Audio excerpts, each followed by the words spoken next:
Hello, ladies and gentlemen. I hope you guys are doing absolutely fantastic in this weird and wonderful world that we live in. I've been wanting to make this video for so long, it's actually crazy, but I have been faced with the imposter syndrome, thinking, why should anyone care what I have to say? Like, why does it matter? But hey, I'm gonna let you guys decide if this is actually helpful to you or not, instead of me deciding for you. So, as you read the title, this video is gonna be about personal finance. A quick intro about me and how I got into finance and where my sort of thing started. I actually got interested into personal finance when I was about 16 years old. I actually bought my first share in a company. Yeah, a share in a company when I was 16 years old. In junior high, so that my parents actually set up for me. But the peak of that interest in finance actually happened when my parents bought this current house that we live in. Believe it or not, I was involved in a lot of the paperwork that was involved when the whole house thing happens. From there I learned a lot of different lingo, like interest rates, loan to values, mortgages, a lot of different stuff. But I didn't know any of it, so yeah, I used the help of Google Baba that everyone does. Tried to search it up and sort of went on from there. Really interesting, stuck to it, and here we are making a video about it today. You may be thinking, well, that's all good, but why should I really care?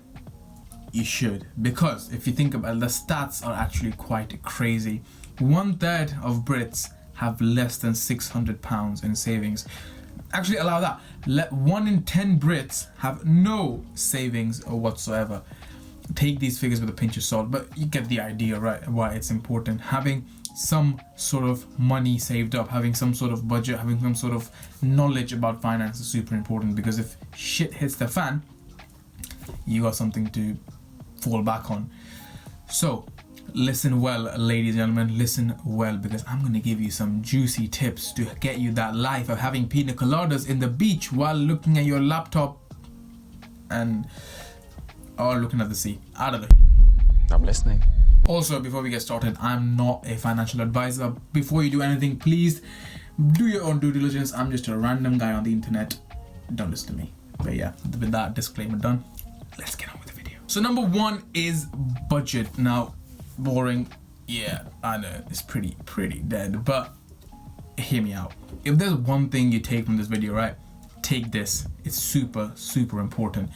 It doesn't really matter how much you earn. You could be earning a billy, or a trilly. Actually, I don't think if you're earning $1 trillion, it's not really budgeting is the last thing you're thinking about. But bear with me here. It doesn't really matter. If you're not retaining any of that money, if all that money coming in and everything's going out again, it doesn't really matter, because it's coming in, going out, so you're left with literally nothing. So we've all heard of these celebs or sports people who sort of earn a shitload, but they spend it all on like yachts or cars and mansions, parties, I don't know, whatever they spend their money on, and then they end up going bankrupt. So yeah, it doesn't matter how much you earn, but actually matters on how much you can actually retain for yourselves. If everything's going out, then you're no better off than someone who's earning a little bit less than you, living paycheck to paycheck. So that's why having a budget is super important. Now you may be thinking, how should I do this? Now there's so many different ways. If you go on Google and just type in the word budget, you'll be bombarded with like different methods. I don't know, there's plethora of methods to sort of budget your money.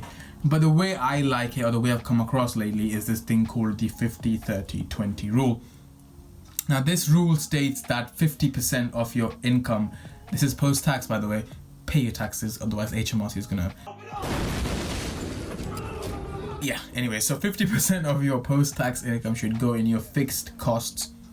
The 30% after that should go into your, I don't know, like your needs, wants. You can buy Gucci shirts or Yves Saint Laurent or YSL. I can never pronounce that, but YSL, I don't know, whatever they make. Or you can go buy Lamborghinis with that money, whatever that matters. And the other 20% should be in your savings and investments. Now, this is a really good way to sort of get started. I would say probably one of the best models I've come across, and I've used it personally as well. But the one sort of caveat I have with this model is that, especially if you're on a low income, this model kind of breaks down, because your expenses may exceed, your fixed expenses may exceed the 50%. If you're earning £1,000 and your fixed costs are I don't know, £600, then you're already at 60%. So it's kind of, yeah, it's kind of something that you should tweak yourself. So the way I like to do it is take your fixed expenses out first from your post-tax. By the way, your fixed expenses, food and stuff, that doesn't include caviars in a hotel every single day. So yeah, reevaluate if that's what you're doing. Fixed expenses, you know, your bill, utilities, home, rent, and, you know, essential food and stuff. Take that away from your post-tax. Whatever's left, use, and then divide that money into sort of the different sections.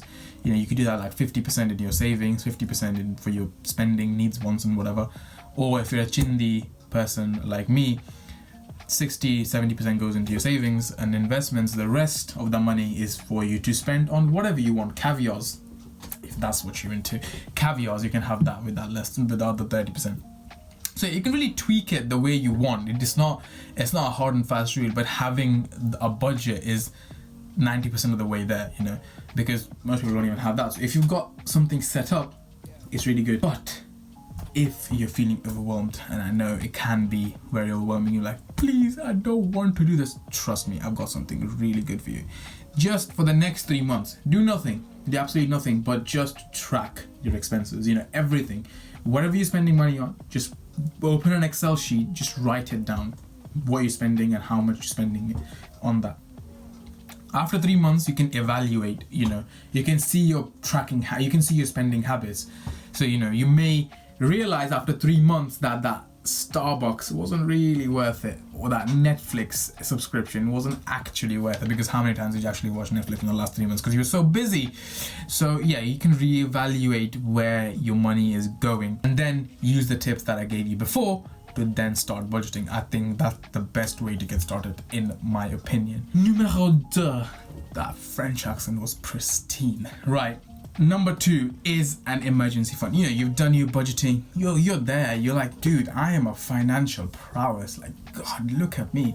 Now what I want you to do with that money that you've sort of saved up is go straight into the stock market and put it into Tesla stock. Just kidding, stop, don't do that. Don't put it into Tesla. I'm not bashing the company, but just don't do it. Just don't do that. What I want you to do with that money is save it for an emergency / rainy day. I don't know why they call it rainy day, but save it for an emergency / rainy day fund, because yeah, it's going to be crucial. Because let's be real for a second here.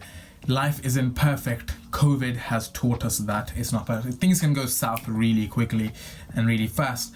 So you need to have some kind of cash buffer to sort of ease you along, you know, when the tide, but just ride the tide along when the storm hits.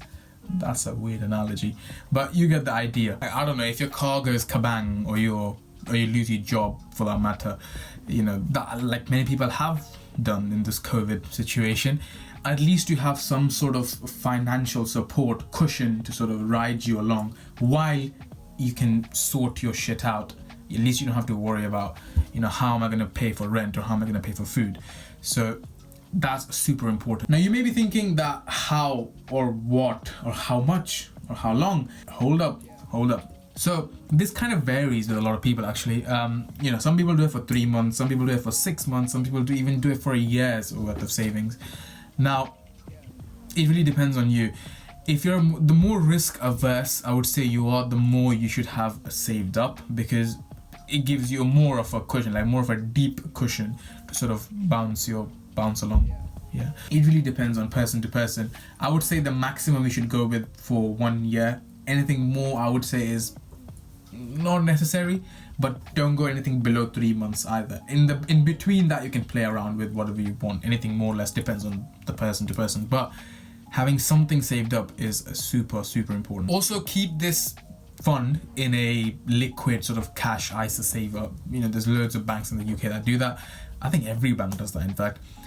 Put it into a liquid savings account. Don't go and put it into like an investment or something, because you need that money ASAP when things go wrong. You need that money absolutely. You can't wait for, oh, it's gonna you're gonna sell it and you have to wait and all that. You need that cash ASAP. So yeah, keep it into a liquid cash savings account so you can access it whenever you want, because that's going to be important. Number 3 is inflation. Simple but highly ignored topic.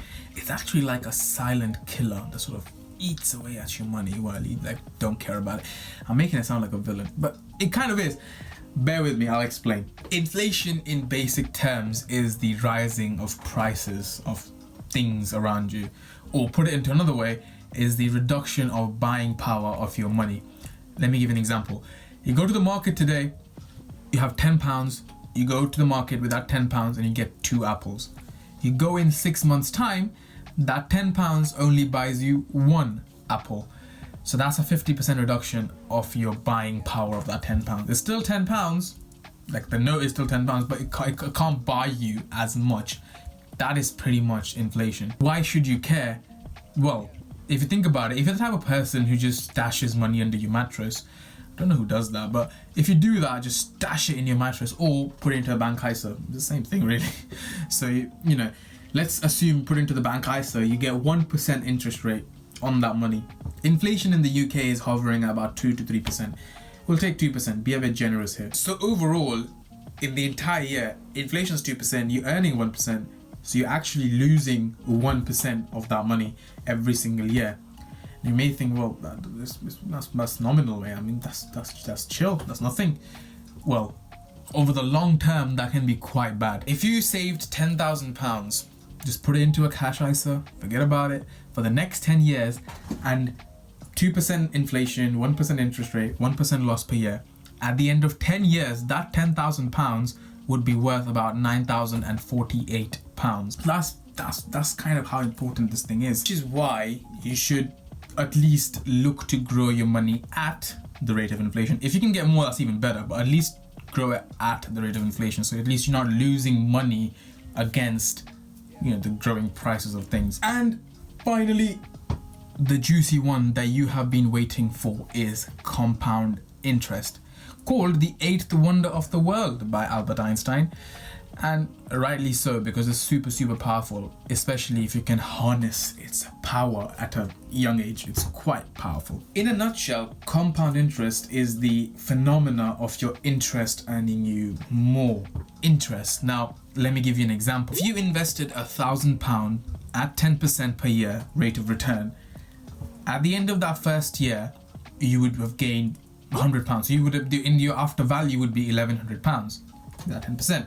So you've gained about £100. If you leave that money in next year, again at 10%, now the final value at the end of the second year is £1,210. So you gained £110 in year 2. You see, you haven't done anything different, but because of the interest that you earned the last year, that's also getting you more interest, hence that £10 extra. And you can see the pattern. Year 3, your value of that money would be £1,331. Year 4 would be £1,464, and year 5 would be £1,610. So you can see the amount you gain every single year, the difference keeps going up and up and up, because the previous year's interest also works to get you more interest, hence the interest earning more interest kind of thing. Just to sort of show you the scale of this, like, it's actually mind blowing. It's how cool this thing is.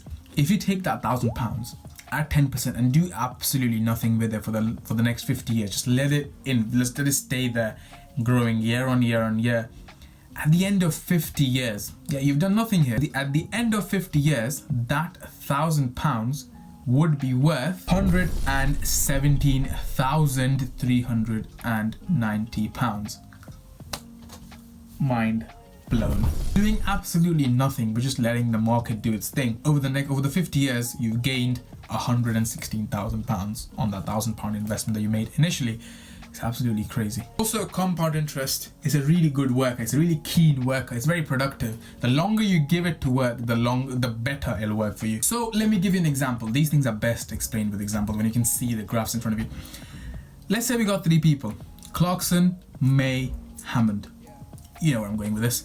Clarkson, at the age of 50, invests £1,000 at 10%. The previous example, at 10% rate of return. He invests it for 30 years. May also invests £1,000 at 10%, but for 40 years.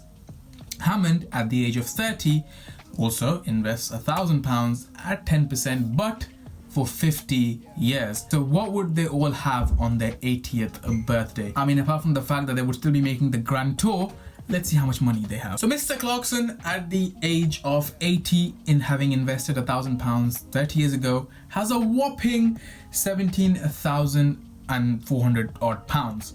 Good. That's not bad actually. That's quite good. But this is where it gets interesting. Mr. May, for investing £1,000, but 40 years ago, so 10 years more than Mr. Clarkson, has £45,000 just for investing 10 years more. Got that much more money. That's nothing. Bear with me here. Mr. Hammond, because he's clever and he just doesn't disclose his age that well, because he invested that £1,000 50 years ago when he was 30, on his 80th birthday, my guy retires or whatever with 117,900 odd pounds. Yeah, mind blown again. It's actually crazy. So as you can see, is that Mr. Hammond, just because investing for 20 years longer than Mr. Clarkson, has gained an extra 100 grand, 100 G's more than him. So yeah, that's why I hope you can see that the longer you give it to invest, the longer your interest has time to get you more interest, and then that interest has got the time to get you more, and then more, and you get the idea, right? So you can enjoy in the beach, having pina coladas, looking at the beach, looking at dolphins swimming around, and let your money do the work. So that kind of wraps it up, ladies and gentlemen. I hope you guys found some sort of value from this video. I really do, because when I was getting started, I really wish a video like this existed, you know, because it can be really overwhelming. I do understand it can be really overwhelming. So yeah, I hope this video has given you the sort of basics to get started, get on the right stead of that pina coladas in the beach that I've been mentioning through the entire video. But yeah, jokes aside, I really do hope you guys have gotten the basics that you needed. If you guys enjoyed, don't forget to smash the hell out of the like button, because the YouTube algorithm really likes it. It just feels a nice, cuddly, snuggly, warm. Help that poor kid out, man. Smash the like button. It doesn't cost you anything. Also, if you're new here, don't forget to smash the subscribe button on the side of it, just so you can see my beautiful face in front of your computer screen every single day. Also, if you want me to make more of these kind of financy sort of related videos, leave a comment down below. I will be making more, but if you guys have any specific ideas, I'm always open for ideas because I can't think of them. If you guys got more ideas, please let me know in the comment section down below. But until then, guys, keep learning. Adios, amigos.